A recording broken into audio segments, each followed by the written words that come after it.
Once upon a time, there was a young bride who was married off to a place called Buryasazi. One day, her mother-in-law gave her a cooked fly, but the bride refused, saying, "In my family, we don't eat flies." The next day, the mother-in-law decided to take it further.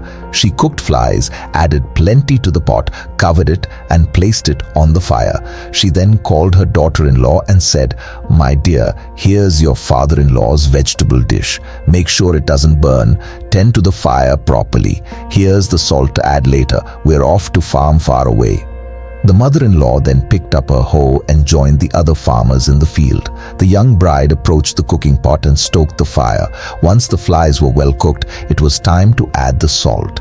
She sprinkled it in and decided to taste the dish by dipping a stick into the pot and licking it. To her surprise, it tasted delicious. She kept dipping the stick into the pot, licking it, and savoring the flavor. Finally, when the food had cooled, she took the whole pot, brought it to her mouth, and ate it all.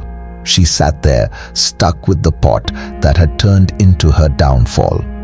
Later, when the farming hours had passed, the mother-in-law returned home. As she arrived, she called out, "Young lady." The bride replied with a muffled sound from inside the pot, The mother-in-law said, "Come and serve me."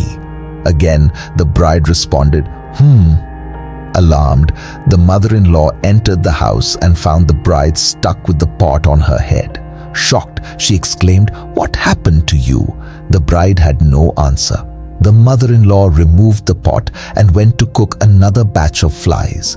This time, she added salt, and when it was time to wash up, she didn't even consult the bride. She handed her water to wash her hands, as she was sure the bride had learned her lesson. And so they ate. This is where the saying originated, "Whoever goes to Buryasazi eats them raw."